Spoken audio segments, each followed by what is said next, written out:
लोग जाने ही गीत है, लोग जाने ही गीत है। ये तो ब्रह्म विचार, ये तो ब्रह्म विचार। लोग जाने ही गीत है, लोग जाने ही गीत है, लोग जाने ही गीत है। जी का खालसा वाहिगुरू जी की फतेह। अंग है 430। ਹੁਣ ਤੱਕ 37 ਸ਼ਬਦ ਸੰਪੂਰਨ ਹੋਏ ਨੇ ਤੀਜੇ ਪਾਤਸ਼ਾਹ ਦੇ, ਤੇ ਪੰਚਮ ਪਾਤਸ਼ਾਹ ਦੀ ਬਾਣੀ ਆਰੰਭ ਹੋਣ ਲੱਗੀ ਆਸਾ ਰਾਗ ਵਿੱਚ ਅਸ਼ਟਪਦੀਆਂ 'ਚ। ਆਸਾ ਮਹੱਲਾ ਪੰਜਵਾਂ। ਅਸ਼ਟਪਦੀਆਂ। ਘਰ ਦੂਜਾ। ਇੱਕ ਓੰਕਾਰ ਸਤਿਗੁਰ ਪ੍ਰਸਾਦ। ਪੰਜ ਮਨਾਏ ਪੰਜ ਰੁਸਾਏ, पंच बसाए पंच गवाए। आसा महला पंजवा। आसा महला पंजवा। अष्टपदियां घर दूजा। अष्टपदियां घर दूजा। एक ओंकार सतगुर प्रसाद। सतगुर प्रसाद। पंच मनाए पंच रुसाए, पंच मनाए पंच रसाए। पंच वसाए पंच गवाए, पंच वसाए पंच गवाए। इन बिद नगर बुठा मेरे भाई, इन बिद नगर बुठा मेरे भाई। दौड़त गया गुर ज्ञान दृढ़ाई, दौड़त गया गुर ज्ञान दृढ़ाई। रहाओ। आसा महला पंजवां। अष्टपदियां घर दूजा। एक ओंकार सतगुर प्रसाद।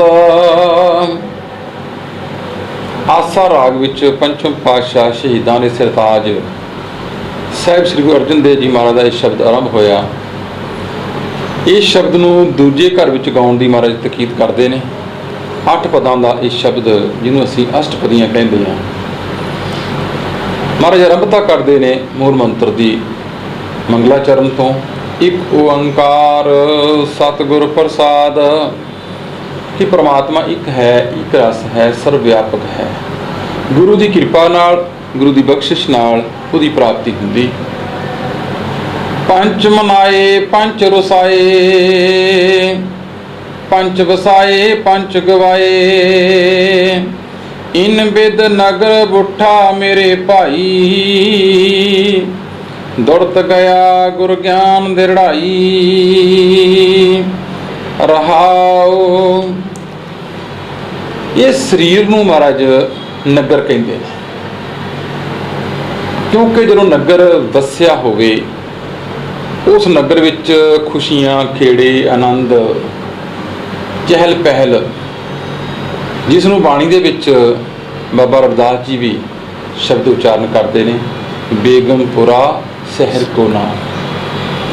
उस अवस्था नूं बयान करते हैं कि जिथे किसी नूं कोई डर भाव, किसी ते कोई तरस ना खांदा होवे, एवें गरीब जिहा समझ के असीं किसी नूं भाव कोई हीण भावना ना होवे, किस च हंकार ना होवे, उस अवस्था ते पहुँचना। उस नूं महाराज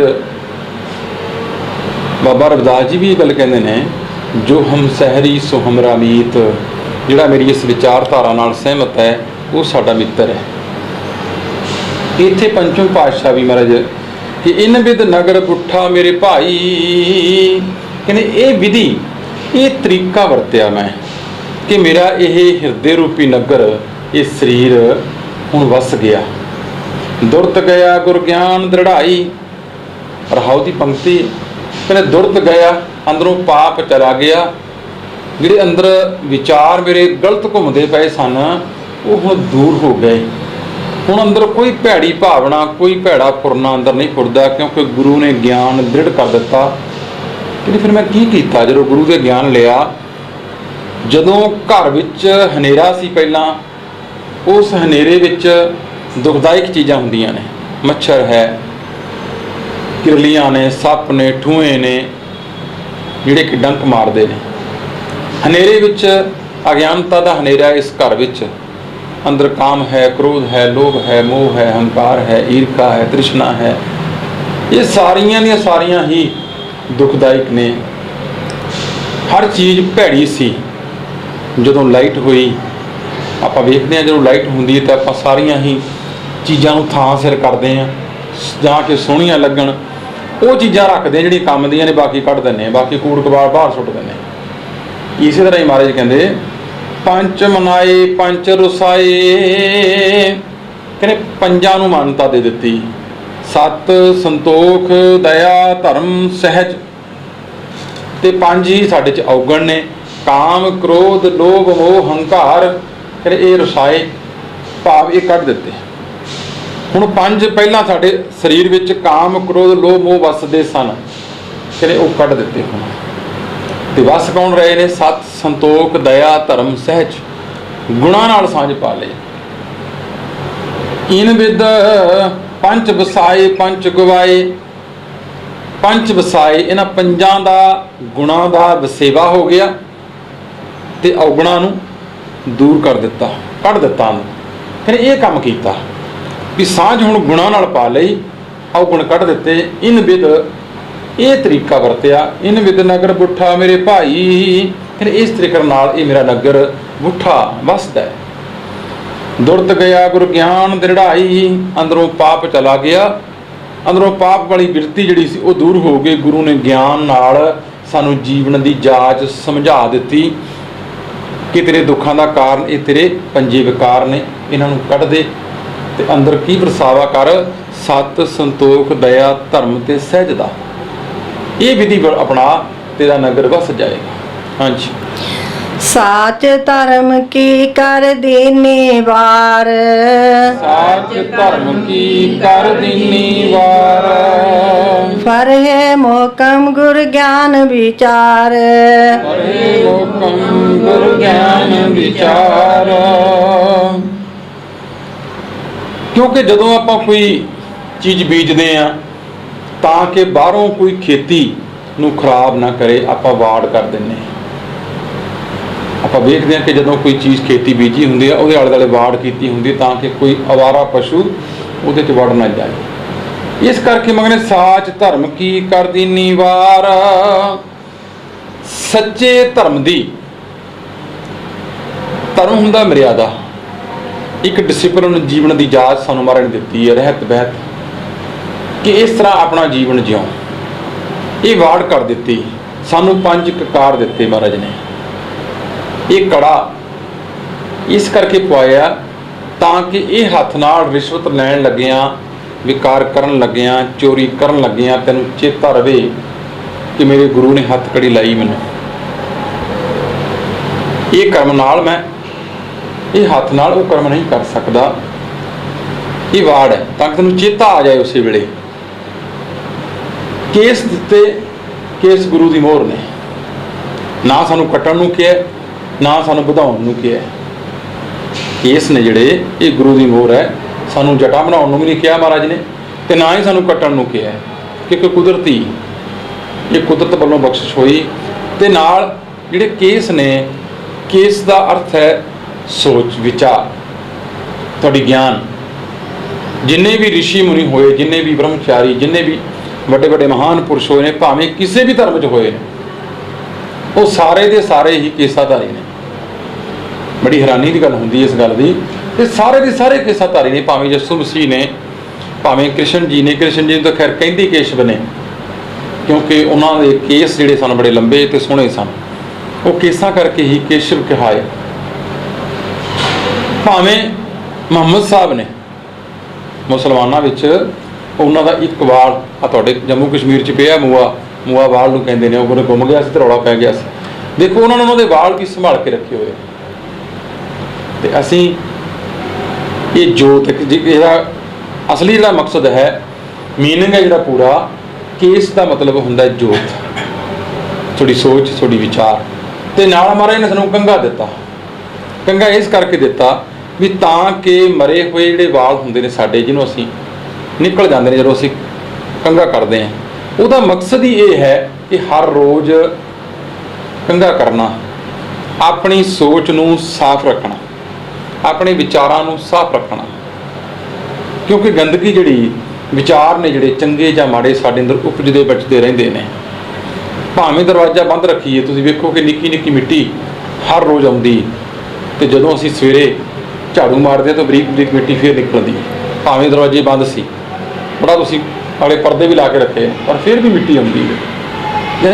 ਇਸੇ ਤਰ੍ਹਾਂ ਹੀ ਹਰ ਰੋਜ਼ ਕੇਸ ਕਰਨ ਦਾ ਮਕਸਦ ਇਹੀ ਹੈ ਸਾਡਾ, ਗੁਰੂ ਨੂੰ ਚੇਤੇ ਕਰਦੇ ਹਾਂ, ਸਿਮਰਨਾ, ਸਵੇਰੇ ਉੱਠ ਕੇ ਅੰਮ੍ਰਿਤ ਵੇਲਾ ਸੰਭਾਲਣਾ, ਸ਼ਾਮ ਨੂੰ ਪਾਠ ਕਰਨਾ, ਵਿਚਾਰ ਕਰਨੀ, ਸਿਮਰਨ ਕਰਨਾ, ਇਹ ਵੀ ਕੇਸ ਸਾਡੇ ਵਿਚਾਰਾਂ ਦੀ ਕਰਨਾ ਹੈ। ਕਿ ਸ਼ਹਿਰਾ ਸਾਨੂੰ ਦਿੱਤਾ ਮਹਾਰਾਜ ਨੇ ਜੱਤ ਦਾ, ਇੱਕ ਕਰੈਕਟਰ ਦਾ, ਜੀਵਨ ਤੁਹਾਡਾ ਇਸ ਤਰ੍ਹਾਂ ਦਾ ਹੋਣਾ ਚਾਹੀਦਾ, ਤੇ ਕਿਰਪਾਨ ਦਿੱਤੀ ਜਿਹਦੇ ਕਰਕੇ ਅਸੀਂ ਸੰਪੂਰਨ ਮਨੁੱਖ ਬਣਾ ਦਿੱਤਾ ਸਾਨੂੰ ਮਹਾਰਾਜ ਨੇ। ਕਿ ਗੁਰੂ का सिख खत्री भी है, ब्राह्मण भी है, शूद्र भी है, वैश्य भी है, संपूर्ण सिख है। ਜਦੋਂ ਉਹੀ ਗੁਰੂ का सिख ਸਵੇਰੇ ਅੰਮ੍ਰਿਤ ਵੇਲੇ ਪਾਠ ਕਰ ਰਿਹਾ ਹੁੰਦਾ, ਉਹ ਕਰਮ ਬ੍ਰਾਹਮਣ ਦਾ ਸੀ, ਉਦੋਂ ਉਹ ਬ੍ਰਾਹਮਣ ਹੈ। ਤੇ ਉਹੀ ਬੰਦਾ ਗੁਰੂ का सिख ਜਦੋਂ ਖੇਤੀ ਕਰ ਰਿਹਾ ਹੈ, ਨੌਕਰੀ ਕਰ ਰਿਹਾ ਹੈ, ਜਾਂ ਕੋਈ ਹੋਰ ਕਰਮ ਕਰ ਰਿਹਾ ਆਪਣਾ, ਕਹਿੰਦੇ ਉਦੋਂ ਉਹ ਵੈਸ਼ ਹੈ। ਤੇ ਉਹੀ ਬੰਦਾ ਜਦੋਂ ਝਾੜੂ ਲਾ ਰਿਹਾ, ਜਦੋਂ ਬਰਤਨਾਂ ਦੀ ਸੇਵਾ ਕਰ ਰਿਹਾ ਹੈ, ਜਦੋਂ ਜੋੜੇ ਸਾਫ਼ ਕਰ ਰਿਹਾ ਹੈ, ਉਦੋਂ ਸ਼ੂਦਰ ਹੈ। ਤੇ ਮਹਾਰਾਜ ਨੇ ਸਾਨੂੰ ਕਿਰਪਾਨ ਪਵਾ ਦਿੱਤੀ, ਕਿਉਂਕਿ ਕਿਰਪਾਨ ਸਿਰਫ ਖੱਤਰੀ ਪਾ ਸਕਦਾ ਸੀ, ਤੇ ਸਾਨੂੰ ਮਹਾਰਾਜ ਨੇ ਖੱਤਰੀ ਵੀ ਬਣਾ ਦਿੱਤਾ। ਇਸ ਕਰਕੇ ਗੁਰੂ का सिख ਇੱਕ ਸੰਪੂਰਨ ਮਨੁੱਖ, ਉਹ ਰਸਤਾ, ਉਹ ਮਰਿਆਦਾ ਗੁਰੂ ਨੇ ਸਾਨੂੰ ਦਿੱਤੀ। ਇਹ ਰਹਿਤ ਬਹਿਤ ਜਿਹਨੂੰ ਕਹਿੰਦੇ ਨੇ, ਇਹ ਸੱਚ ਧਰਮ ਦੀ ਜਦੋਂ ਇਹ ਵਾੜ ਕਰ ਦਿੱਤੀ, ਤਾਂ ਕਿ ਆਪਣੇ ਜੀਵਨ ਦੀ ਇਸ ਜਾਤ ਨੂੰ ਸਮਝ ਲਈਏ, ਬਾਹਰੋਂ ਵਿਕਾਰ ਹਮਲਾ ਨਾ ਕਰ ਸਕਣ। ਫਰਹੇ ਮੌਕਮ ਗੁਰ ਗਿਆਨ ਵਿਚਾਰ, ਤੇ ਨਾਲ ਫੱਟੇ ਲਾ ਦਿੱਤੇ ਗੁਰੂ ਦੇ ਗਿਆਨ ਦੇ ਵਿਚਾਰ ਦੇ ਪਕੜੇ ਤਕੜੇ, ਤਾਂ ਕਿ ਅੰਦਰ ਕੋਈ ਆ ਨਾ ਸਕੇ। ਜਿੱਥੋਂ ਅਸੀਂ ਆਉਣਾ ਤੇ ਜਾਣਾ ਹੈ, ਉੱਥੇ ਗੁਰੂ ਦੇ ਗਿਆਨ ਦੀ ਵਿਚਾਰ ਨਾਲ ਸਾਨੂੰ ਪਤਾ ਲੱਗ ਜਾਏ ਕਿ ਸੱਚ ਕੀ ਹੈ, ਝੂਠ ਕੀ ਹੈ। ਦਰਵਾਜ਼ੇ ਲੱਗ ਗਏ ਦੋ, ਭਾਵ ਸੱਚ ਅੰਦਰ ਜਾ ਸਕੇ, ਝੂਠ ਅੰਦਰ ਜਾ ਨਾ ਸਕੇ, ਚੰਗੀ ਚੀਜ਼ ਅੰਦਰ ਲੈ ਕੇ ਜਾ ਸਕੀਏ, ਮਾੜੀ ਲੈ ਕੇ ਨਾ ਜਾ ਸਕੀਏ। ਹਾਂਜੀ। ਨਾਮ ਖੇਤੀ ਬੀਜੋ ਭਾਈ ਮੀਤ, ਨਾਮ ਖੇਤੀ ਬੀਜੋ ਭਾਈ ਮੀਤ, ਸੌਦਾ ਕਰੋ ਗੁਰ ਸੇਵੋ ਨੀਤ,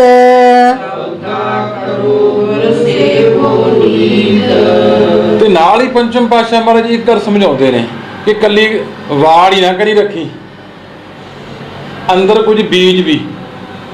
ਅਬ ਕੱਲੂ ਆਇਓ ਰੇ ਨਾਮ ਬੋਵੋ ਬੋਵੋ, ਹੁਣ ਸਮਾਂ ਤੇਰੇ ਕੋਲੇ, ਇਹਦੇ ਵਿੱਚ ਬੀਜਣਾ ਵੀ ਹੈ ਕੁਛ। ਫਿਰ ਮਾਰੇ ਕੀ ਕਰ, ਨਾਮ ਖੇਤੀ ਬੀਜੋ ਭਾਈ ਮੀਤ, ਐ ਮੇਰੇ ਭਰਾਵੋ, ਐ ਮੇਰੇ ਮਿੱਤਰੋ, ਇਸ ਹਿਰਦੇ ਰੂਪੀ ਧਰਤੀ ਵਿੱਚ ਨਾਮ ਬੀਜਣਾ ਕਰੋ। ਸੌਦਾ ਕਰੋ ਗੁਰ ਸੇਵੋ ਨੀਤ, ਇਹ ਸੌਦਾ ਕਰੋ ਗੁਰੂ ਨਾਲ ਕਿ ਹਰ ਰੋਜ਼ ਗੁਰੂ ਨੂੰ ਚੇਤੇ ਕਰੋ, ਸਿਮਰਨਾ ਕਰੋ। ਹਾਂਜੀ। ਸ਼ਾਂਤ ਸਹਿਜ ਸੁਖ ਕੇ ਸਭ ਹਾਟ, ਸ਼ਾਂਤ ਸਹਿਜ ਸੁਖ ਕੇ ਸਭ ਹਾਟ, ਸ਼ਾਹ ਵਪਾਰੀ ਏਕੈ ਥਾਟ, ਸ਼ਾਹ ਵਪਾਰੀ ਏਕੈ ਥਾਟ। ਵੇਖੋ ਹੁਣ ਮਾਰੇ ਕਹਿੰਦੇ ਨਾਮ ਸਿਮਰਨ ਕਰਦਿਆਂ ਹੋਇਆਂ, ਸ਼ਾਂਤ ਸਹਿਜ ਸੁਖ ਕੇ ਸਭ ਹਾਟ, ਅੰਦਰ ਸ਼ਾਂਤੀ ਹੈ, ਸਹਿਜ ਹੈ, ਮਨ ਟਿਕਾਓ ਵਿੱਚ ਹੈ, ਤੇ ਸਾਰੇ ਪਾਸੇ ਸੁੱਖ ਦੀ ਹੱਟ ਨੇ। ਸੁੱਖ ਦੀਆਂ ਹੱਟਾਂ ਖੁੱਲ ਗਈਆਂ, ਪਹਿਲਾਂ ਤੇ ਦੁੱਖ ਦੀਆਂ ਸਨ, ਕਹਿੰਦੇ ਹੁਣ ਸੁੱਖ ਦੀ ਹੱਟ ਖੁੱਲ ਗਈ ਅੰਦਰ। ਸ਼ਾਹ ਵਪਾਰੀ ਏਕੈ ਥਾਟ, ਐਸੀ ਬਣਤਰ ਬਣ ਗਈ, ਐਸੀ ਥਾਟ ਬਣ ਗਈ ਕਿ ਗੁਰੂ ਤੇ ਸਿੱਖ ਇੱਕ ਜਗ੍ਹਾ ਹੋ ਗਏ। ਗੁਰੂ ਸਿੱਖ, ਸਿੱਖ ਗੁਰੂ ਹੈ, ਤੋਹੀ ਮੋਹੀ ਮੋਹੀ ਤੋਹੀ, ਅੰਤਰ ਕੈਸਾ, ਇਹ ਚੀਜ਼ ਬਣ ਗਈ।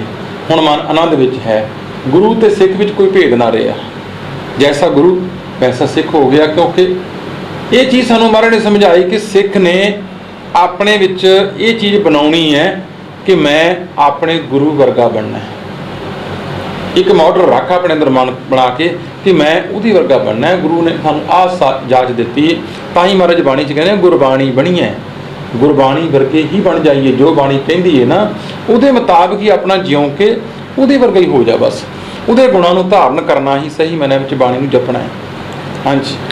ਜੇ ਜਿਆ ਡਨ ਕੋ ਲੈ ਨਾ ਜਗਾਤ, ਜੀਆ ਡਨ ਕੋ ਲੈ ਨਾ ਜਗਾਤਾ, ਸਤਿਗੁਰ ਕਰ ਦੀਨੀ ਤੁਰ ਕੀ ਛਾਪ, ਸਤਿਗੁਰ ਕਰ ਦੀਨੀ ਤੁਰ ਕੀ ਛਾਪ। ਜੇਜੀਆ ਡਨ, ਕਿਉਂਕਿ ਜਦੋਂ ਮੁਗਲਾਂ ਨੇ ਰਾਜ ਕੀਤਾ, ਉਹ ਜਿਹੜੇ ਗੈਰ ਮੁਸਲਮਾਨ ਲੋਕ ਕੋਈ ਵੀ ਸਨ ਚਾਹੇ, ਉਹਨਾਂ ਦੇ ਉੱਤੇ ਇੱਕੋ ਕਰ ਲਾਉਂਦੇ, ਟੈਕਸ ਲਾ ਦਿੱਤਾ ਜੇਜੀਆ, ਵੀ ਭਾਈ ਜਿਹੜੇ ਗੈਰ ਮੁਸਲਮਾਨ ਨੇ ਉਹਨਾਂ ਨੂੰ। ਇੱਥੇ ਮੈਂ ਨੇ ਕਿਹਾ ਕਿ ਜਿਹੜੇ ਗੁਰਮੁਖ ਨੇ ਉਹ ਕਿਸੇ ਦੀ ਗੁਲਾਮੀ ਨਹੀਂ ਕਰਦੇ। ਜਿਹੜਾ ਗੁਰਮੁਖ ਹੈ, ਗੁਰੂ ਕਾ ਸਿੱਖ ਹੈ, ਉਹਨਾਂ ਨੂੰ ਉਹ ਗੁਲਾਮੀ ਨਹੀਂ ਆ। ਸਾਡੇ ਅੰਦਰ ਗੁਲਾਮੀ ਕਾਹਦੀ? ਅਸੀਂ ਕਾਮ ਦੀ, ਕੋਲ ਦੀ, ਲੋਭ ਦੀ, ਮੋਹ ਦੀ, ਹੰਕਾਰ ਦੀ, ਕਦੇ ਕਿਸੇ ਦੇ ਅਧੀਨ ਕਦੇ ਕਿਸੇ ਦੇ ਅਧੀਨ ਹੋ ਕੇ ਉਹ ਟੈਕਸ ਲਈ ਜਾਂਦੇ ਨੇ, ਉਹ ਵਸੂਲੀ ਕਰੀ ਜਾਂਦੇ ਨੇ, ਉਹ ਜਗਾਤ, ਉਹ ਪੂੰਜੀ, ਉਹ ਚੁੰਗੀ ਟੈਕਸ ਆਪਣਾ ਲਾਈ ਜਾਂਦੇ ਨੇ। ਨਾਮ ਜਪਦਾ, ਸਿਮਰਨ ਕਰਦੇ ਆ, ਪਾਠ ਕਰਦੇ ਆ, ਵਿਚਾਰ ਕਰਦੇ ਆ, ਹੰਕਾਰ ਆਪਣਾ ਟੈਕਸ ਵਸੂਲ ਜਾਂਦਾ ਹੈ। ਇਹ ਵੇਖਿਆ ਮੇਰੇ ਵਰਗਾ ਬੰਦਾ ਕੋਈ ਨਹੀਂ, ਉਹਨੇ ਆਪਣਾ ਕੰਮ ਕਰਤਾ, ਮੁੜ ਕੇ ਲਿਆ ਉਸੇ ਕੀ ਸੁੱਟਿਆ। ਇਸੇ ਤਰ੍ਹਾਂ ਹੀ ਕਹਿੰਦੇ ਉਹ ਇਹ ਜੀਜੀਆ ਡਨ ਨਹੀਂ ਭੁਗਤਦੇ। ਕਿਉਂ? ਕਿਉਂਕਿ ਉਹਨਾਂ ਨੇ ਆਪਣੇ ਆਪ ਨੂੰ ਮਾਲਕ ਦੇ ਸਮਰਪਿਤ ਕਰ ਦਿੱਤਾ। ਜੀਜੀਆ ਡਨ ਕੋ ਲੈ ਨਾ ਜਗਾਤ, ਸਤਿਗੁਰ ਕਰ ਦੀਨੀ ਧੁਰ ਕੀ ਛਾਪ, ਕਿ ਸਤਿਗੁਰੂ ਨੇ ਧੁਰ ਦੀ ਛਾਪ ਲਾ ਦਿੱਤੀ ਕਿ ਹੁਣ ਰਸਤੇ 'ਚ ਕੋਈ ਰੋਕਦਾ ਨਹੀਂ। ਜਦੋਂ ਮੋਹਰ ਗੁਰੂ ਦੀ ਹੈ, ਕਿਉਂਕਿ ਉੱਥੇ ਮੈਂ ਤੇ ਹੈ ਹੀ ਨਹੀਂ, ਆਪਣੀ ਮੈਂ ਤੇ ਅੰਦਰ ਹੈ ਹੀ ਨਹੀਂ, ਉਹਨਾਂ ਨੇ ਆਪਣੇ ਆਪ ਨੂੰ ਗੁਰੂ ਦੇ ਸਮਰਪਿਤ ਕਰ ਦਿੱਤਾ। ਤੇ ਜਦੋਂ ਗੁਰੂ ਦੀ ਛਾਪ ਲੱਗ ਗਈ, ਆਪਣੀ ਛਾਪ ਨਹੀਂ ਹੈ ਉੱਥੇ, ਕਿਉਂਕਿ ਅਸੀਂ ਆਪਣੀ ਛਾਪ ਲਾਉਣ ਦੇ ਚੱਕਰ 'ਚ ਪਏ ਹਾਂ ਕਿ ਮੈਨੂੰ ਲੋਕ ਜਾਣਨ। ਨਹੀਂ, ਜਦੋਂ ਗੁਰੂ ਕਰਕੇ ਤੁਹਾਨੂੰ ਲੋਕ ਜਾਣਨ ਲੱਗ ਜਾਣ ਕਿ ਇਹ ਗੁਰੂ ਦਾ ਸਿੱਖ ਹੈ, ਛਾਪ ਗੁਰੂ ਦੀ ਹੈ, ਕਿਉਂਕਿ ਗੁਣ ਗੁਰੂ ਵਾਲੇ ਤੁਹਾਡੇ 'ਚ ਆ ਜਾਣ, ਉਦੋਂ ਹੀ ਤੁਹਾਨੂੰ ਫਿਰ ਕੋਈ ਰੋਕੇਗਾ ਨਹੀਂ। ਇਹ ਨਾ ਕਾਮ, ਇਹ ਨਾ ਕ੍ਰੋਧ, ਨਾ ਲੋਭ, ਨਾ ਮੋਹ, ਨਾ ਹੰਕਾਰ ਤੁਹਾਡਾ ਕੁਝ ਨਹੀਂ ਵਿਗਾੜ ਸਕਦੇ, ਕਿਉਂਕਿ ਧੁਰ ਦੀ ਛਾਪ ਹੈ, ਉਸ ਮਾਲਕ ਨਾਲ ਜੁੜ ਗਏ। ਹੁਣ ਰਸਤੇ 'ਚ ਕੋਈ ਰੋਕੇਗਾ ਨਹੀਂ। ਹਾਂਜੀ। ਬਖਰ ਨਾਮ ਲਦ ਖੇਪ ਚਲਾਵੋ, ਬਖਰ ਨਾਮ ਲਦ ਖੇਪ ਚਲਾਵੋ, ਲੈ ਲਾਹਾ ਗੁਰਮੁਖ ਕਰ ਆਵੋ, ਗੁਰਮੁਖ ਕਰ ਆਵੋ। ਮਹਾਰਾਜ ਕਹਿੰਦੇ ਕੀ ਕਰੋ ਭਾਈ? ਬਾਣੀ 'ਚ ਮਹਾਰਾਜ ਸਮਝਾਉਂਦੇ ਨੇ ਕਿ ਪ੍ਰਾਣੀ ਤੂੰ ਆਇਆ ਲਾਹਾ ਲੈਣ, ਲੱਗਾ ਕਿਤਕ ਫਕੜੇ, ਸਭ ਮੁਕਦੀ ਚੱਲੀ ਰਹਿਣ। ਇਹ ਮਨੁੱਖਾ ਜਨਮ ਮਿਲਿਆ ਤੈਨੂੰ।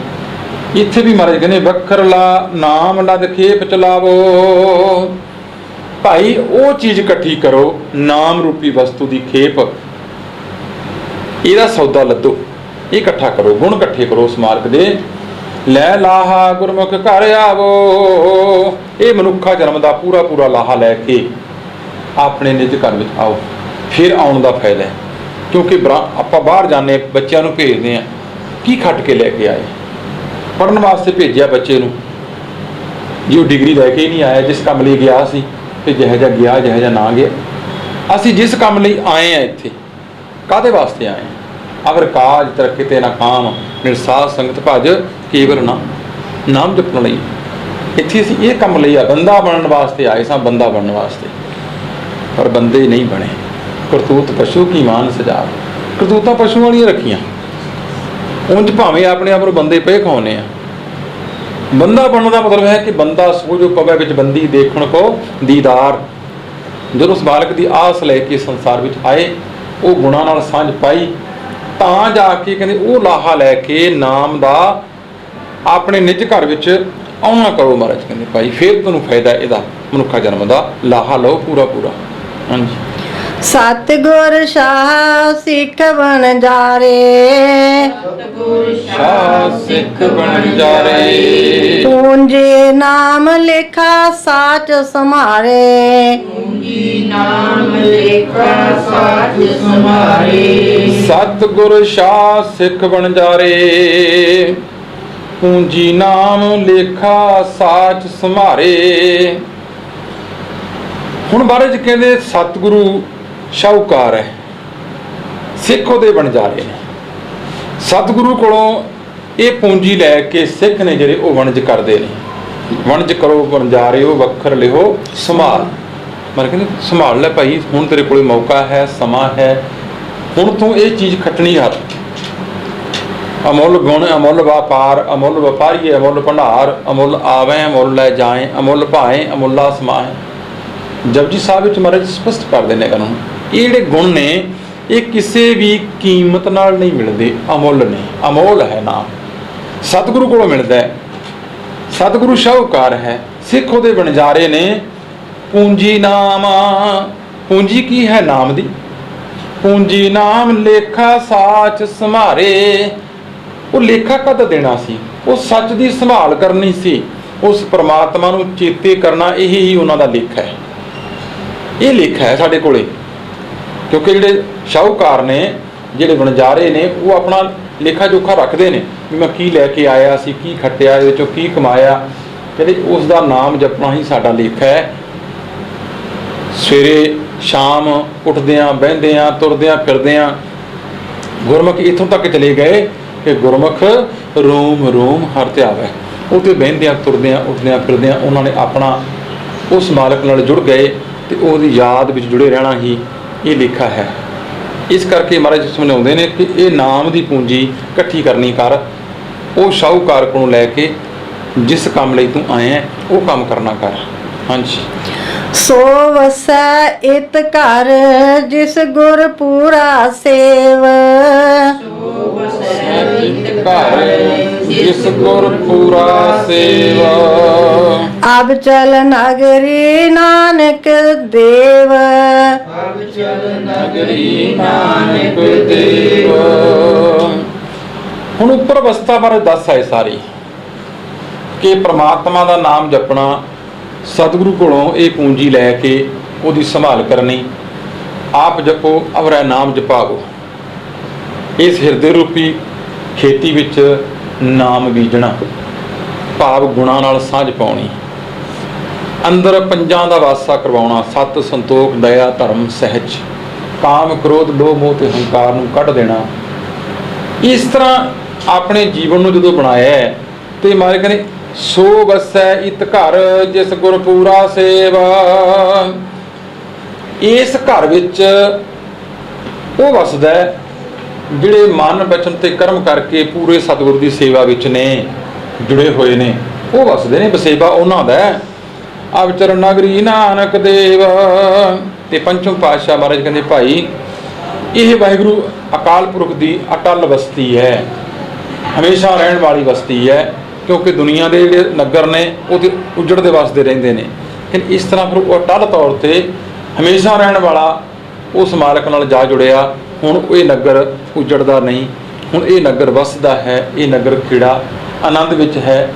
ਇਹ ਤਰੀਕਾ ਹੈ ਕਹਿੰਦੇ ਇੱਥੇ ਉਹੀ ਵਸਦਾ ਹੈ ਜਿਹੜੇ ਪੂਰੇ ਮਨ ਬਚਨ ਤੇ ਕਰਮ ਕਰਕੇ ਗੁਰੂ ਨਾਲ ਜੁੜ ਗਏ। ਵਾਹਿਗੁਰੂ।